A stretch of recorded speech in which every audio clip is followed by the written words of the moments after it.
He watched me from the alley. This happened when I was 17. I'm a woman, and I lived with my mom in a rough part of Philly. You grow up learning what to avoid, who to not make eye contact with, when to shut up and keep walking, and what times of night you just don't go outside. But there are some dangers you can't see coming until they're already watching. Our apartment sat on the second floor of a large complex. Real large, nothing fancy. My mom worked nights at a nursing home, so most evenings I was home alone doing homework or watching TV. The kitchen window looked out into this narrow alley between our building and the one next door. No lights, barely any space. People dumped trash there sometimes, or used it to sneak around, but it mostly stayed empty. One night around 11, I was sitting at the kitchen table finishing some history homework. I noticed the blinds were cracked open maybe an inch, just enough to see out and maybe just enough for someone to see in. I didn't remember leaving them open, so I closed them and locked the window. No big deal. Next night, same thing, blinds slightly raised, this time maybe a little more than the night before. I paused. My mom was at work, no one else had been in the apartment. I thought maybe the wind or my own forgetfulness. I shut them again, but then it kept happening. Every night for the next 3 nights, same exact pattern. I'd go into the kitchen around 10 or 11 and find the blinds lifted slightly, sometimes higher. Once I swear, they were halfway up. I started getting nervous. I double-checked every door, every window before bed. I even pushed a chair in front of my bedroom door, not because I thought it would stop anyone, but because I'd hear if it moved. On the 4th night, I decided to test something. I turned off all the lights and sat on the kitchen floor around 2 a.m. Phone in hand, camera ready, just waiting. That alley was pitch black until my eyes adjusted and I saw him. A man. Just standing in the alley. No phone, no cigarette, no movement. Just standing there, facing the window, facing me. I couldn't make out his face. Just a tall, thin silhouette. Not hunched, not hiding, just there. I froze. I didn't take the picture. I didn't want the flash to give me away. I backed out slowly, heart pounding, and locked myself in my bedroom. I called the cops that night. They came, walked the alley, found nothing. No footprints, no signs of forced entry, nothing on the security camera. They told me it was probably some local creep, and that I should keep my doors locked. They didn't really care. No one does out here unless there's blood. The next night I left the light on in the kitchen and the blinds shut tight. I made sure every lock clicked, even stuffed a towel at the bottom of the kitchen door to make it harder to open quietly. I was finally drifting off around 2:15 a.m. when I heard a noise that still makes my stomach turn thinking about it. A soft, deliberate click. The kitchen floorboard, the one that always creaks when you step on it near the fridge. It didn't creak. It clicked, like weight had just been released from it. I sat up in bed, frozen. I didn't move, didn't breathe. My door was still blocked by the chair. I hadn't heard it shift. Then another noise, breathing, heavy, slow, right outside my door. I grabbed my phone and dialed 911. I didn't even whisper. I mouthed every word while trying not to sob. The dispatcher stayed on the line while I waited. I couldn't tell if he was still out there or not. All I could hear was my pulse in my ears and the faintest tap against the door like he was brushing his fingers along the wood. When the cops finally got there, they didn't find anyone again, but the chair in front of my door had moved just a little, like it had been nudged, not knocked over. And in the kitchen, the fridge was wide open. Inside on the shelf, sitting like it had always belonged there, was my bottle of orange juice. Only it wasn't full anymore. About a third of it was gone. No money was stolen, no electronics touched, nothing broken, just the juice. And this time something new on the kitchen counter, written with a Sharpie on a torn-off piece of cereal box cardboard, were the words, "You taste like you live alone." I moved in with my aunt the next morning. My mom ended her night shifts not long after. We never figured out how he got in. Nothing was ever caught on the building cameras. The landlord said he checked the locks, but I never felt safe in that place again. What still messes me up is the thought that he didn't come to rob me. He didn't come to hurt me. He came because he knew I was alone. He came to watch. And if I hadn't stayed up that night, if I hadn't heard the floorboard, maybe he was going to... do more than just take a sip of orange juice. So yeah, lock your windows, watch your blinds, and if you ever feel like someone's staring at you from the dark, don't wait for proof, because sometimes by the time you see them, they've already seen everything. What would you have done? Tell me in the comments, and don't forget to subscribe for more horror stories every week. The man in the van watched everyone. You ever get the feeling you're being watched, but not like in a creepy old house or a forest? I mean in broad daylight in the middle of a city, like someone's just tracking you, and you're the only one who doesn't know why. I used to be a delivery driver in Detroit, mostly evenings and night shifts, since that's when demand was high and traffic was low. It was routine, drop-offs to sketchy apartment complexes, corner stores, late-night offices. I've dealt with my share of weird people, but there was one thing that never sat right with me. This rusted white van. It was always parked on a street off McGraw, right near this busted-up apartment complex that looked like it should have been condemned a decade ago. No windows you could see through. The front windshield was so filthy, I'm not even sure it was transparent anymore. No plates on the front or back. Just sat there like a relic someone forgot about. At first, I didn't pay it any mind. Detroit has old cars like that always sitting around. But the more I worked the route, the more I noticed something strange. That same van, it would be everywhere, not just that one street.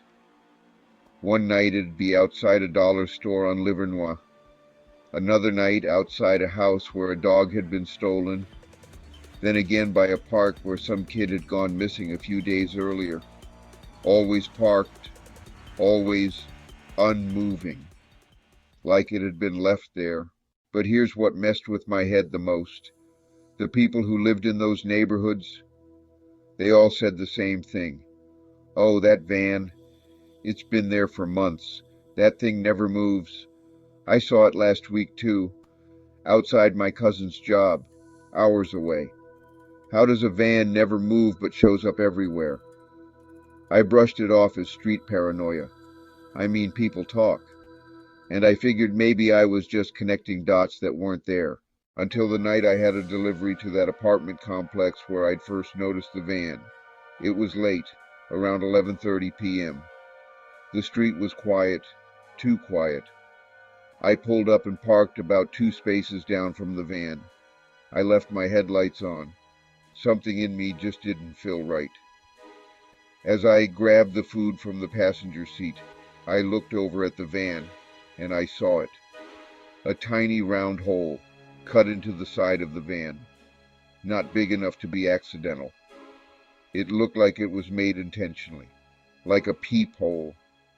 I froze. I stared at it for a few seconds. I couldn't see anyone behind it, but I felt them, watching me. You ever just know eyes are on you? That was it. My skin crawled. My heartbeat kicked up.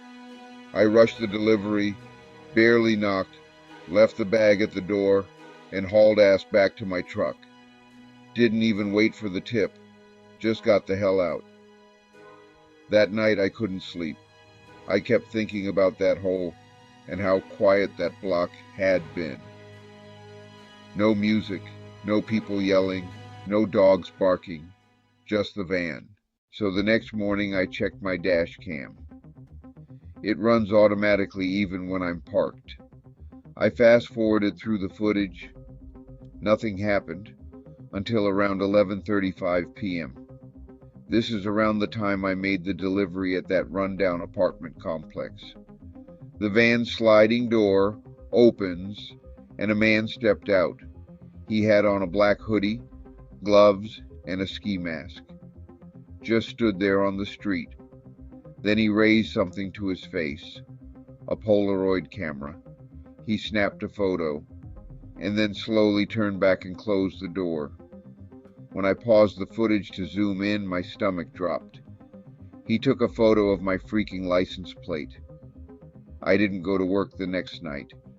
I told dispatch I was sick. I stayed inside, kept all the doors locked. I live alone in a small apartment on the east side. Not a fancy place, but I felt safe there.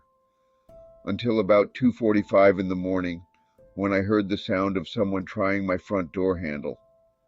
Just subtle clicks at first, then a harder rattle. I grabbed a kitchen knife and crept to the peephole. No one was there, but my doormat was gone, the one with my last name stitched into it. But something was left behind. A Polaroid photo, just laying outside my door. He must have left it there. The photo was of me sleeping. From the angle of the shot, it had to be taken from inside my apartment.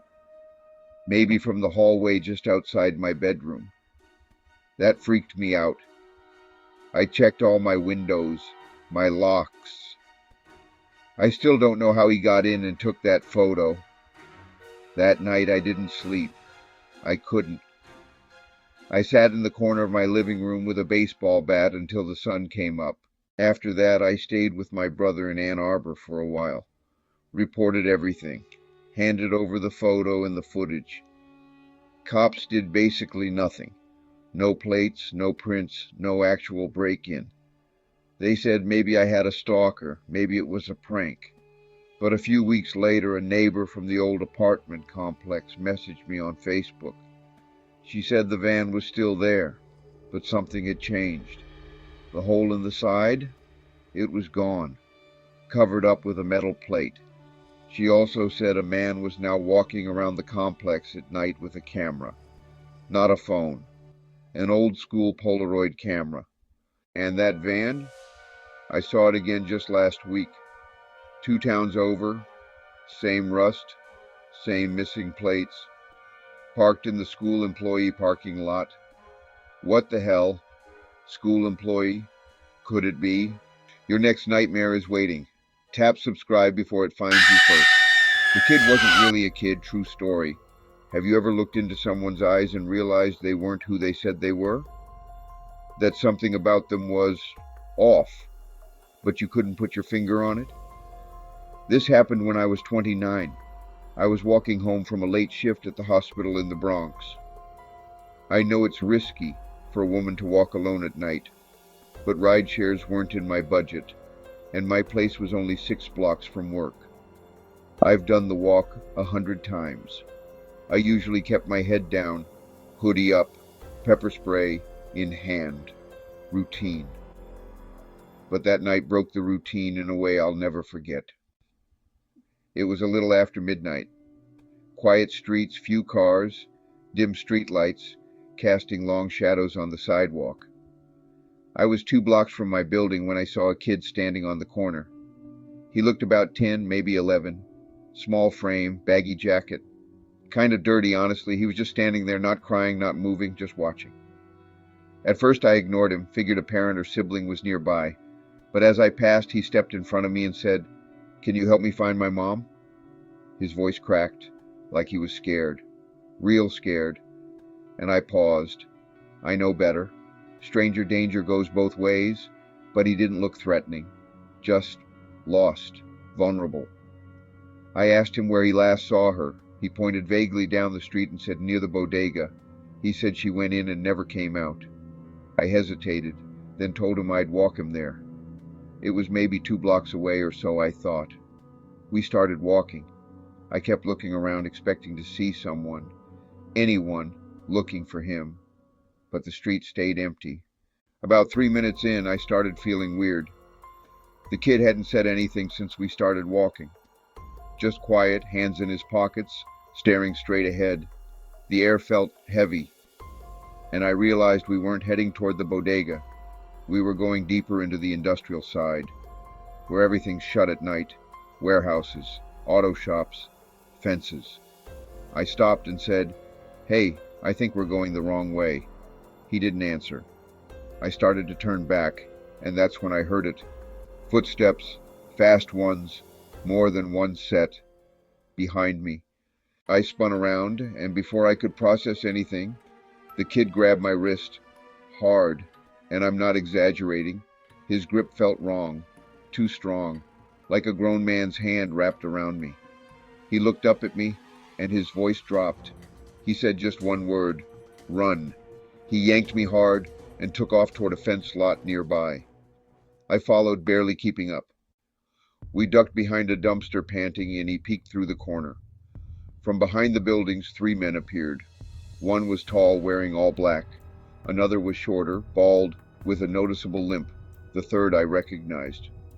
He worked the night shift at the auto shop a few blocks over. Always gave me weird looks when I passed.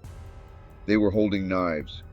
Not like pocket knives, actual blades. One of them had a walkie-talkie, and I heard static as he whispered something into it. They weren't just roaming, they were searching. My heart was hammering so loud I thought they'd hear it. The kid held a finger to his lips and didn't move. The men slowly spread out across the street. One of them stopped maybe 15 feet from where we were hiding behind the dumpster. He looked right past us. My legs were shaking. Then one of them shouted, "She went this way!" But they kept moving forward, away from us. After a few minutes, we didn't hear them anymore.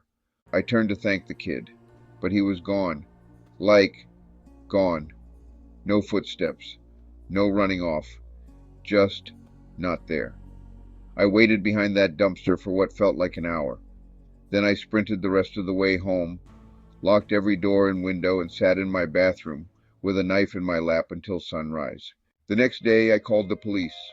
I told them everything. About the men, the kid, the strange direction he led me. I described the guy from the auto shop. The officer I spoke with went quiet when I mentioned him. Turns out, that guy was arrested that morning along with 2 others. On weapon charges. Suspected involvement in a robbery ring that targeted women walking alone late at night.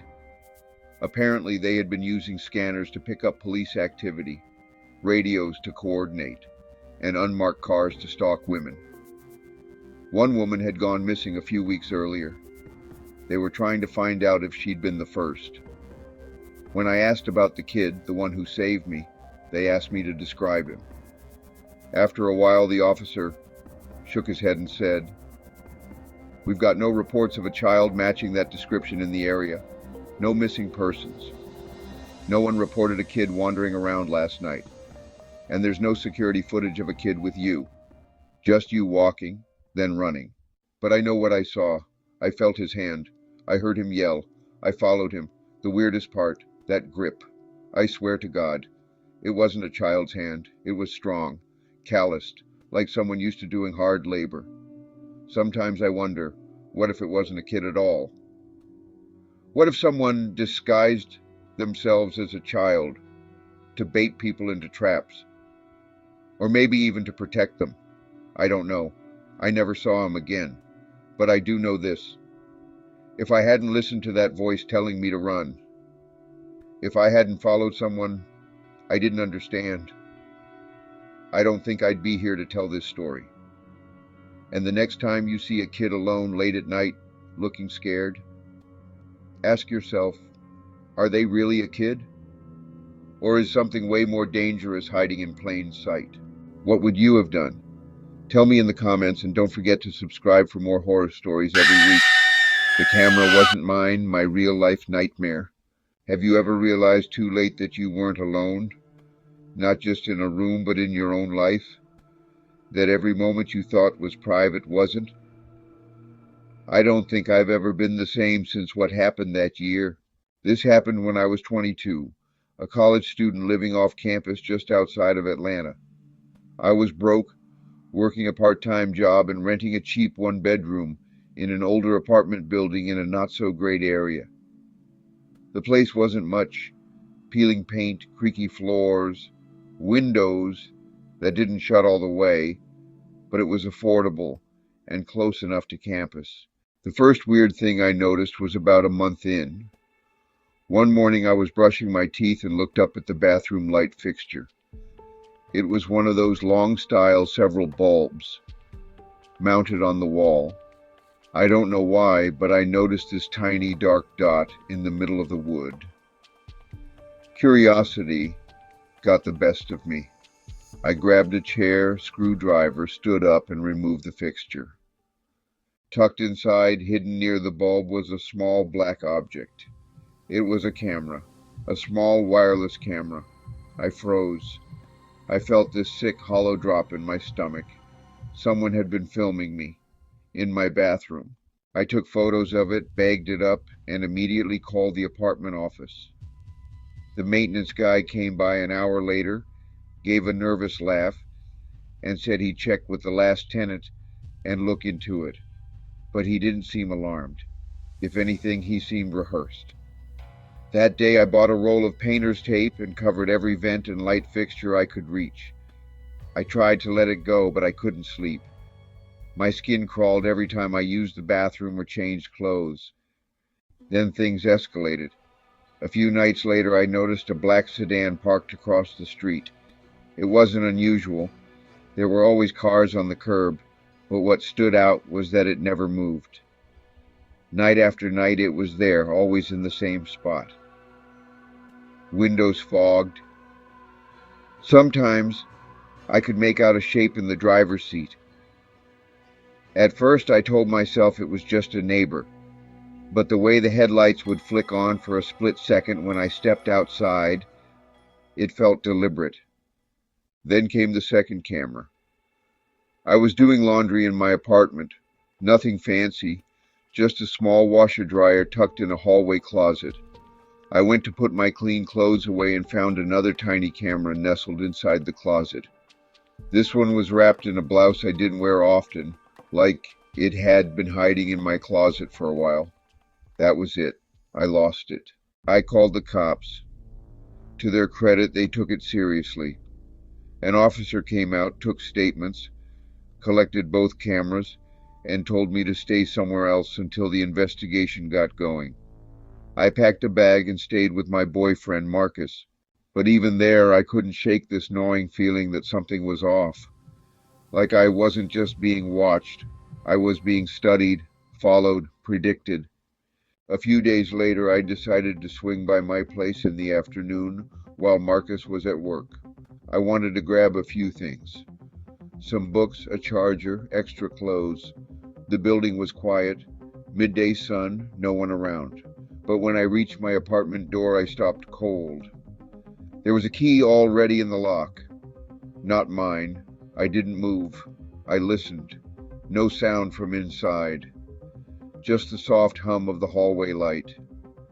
Every instinct screamed to leave, but something else told me I had to know. I had to see. I quietly turned the knob and pushed the door open. The smell hit first, like someone had been living in there. A very musky smell. My living room looked mostly untouched, but something was off. The hallway light was on. I stepped in and heard a faint clicking sound, like a keyboard. I crept down the hall and peeked into my bedroom. There was a man sitting on my bed. I'd never seen him before. Mid-30s, thin, pale, unshaven. He was wearing my old college hoodie. He had a laptop on his knees, headphones on, just completely absorbed in what he was watching. I couldn't move. My eyes locked on the screen. It was grainy footage of me, in the bathroom, in the living room, in the bedroom sleeping. He hadn't noticed me yet. Then he paused the video, took off his headphones, and slowly turned his head. We made eye contact. He smiled, like we were old friends. Then he said, "You're much more interesting when you think you're alone." I ran. I bolted out of the building, called 911 while standing in front of my apartment building, and waited until 2 patrol cars showed up. They stormed in, but the guy was gone. Laptop, cameras, everything gone. He left my hoodie covered with his musky scent on my freaking bed and a dirty fork and plate on the nightstand. Like he'd just had lunch. Somehow he'd made copies of the apartment keys. The landlord had no record of who he was. He wasn't staff, wasn't a former tenant, just a ghost in the system. He'd been living in my apartment during the day while I was at school or work, watching me, recording me, following me when I left. The cops think he might have worked for some service the apartment management may have used. Then to learn the building, access units, install cameras. No charges were ever filed. No arrests were ever made. The evidence vanished along with him. I moved out that week, changed schools, but to this day, I still check light fixtures, still feel eyes on me when I close the door, still wonder if he ever stopped watching, because the scariest part isn't that he was in my apartment, it's that he knew I'd come back. He was waiting calmly on my bed for me.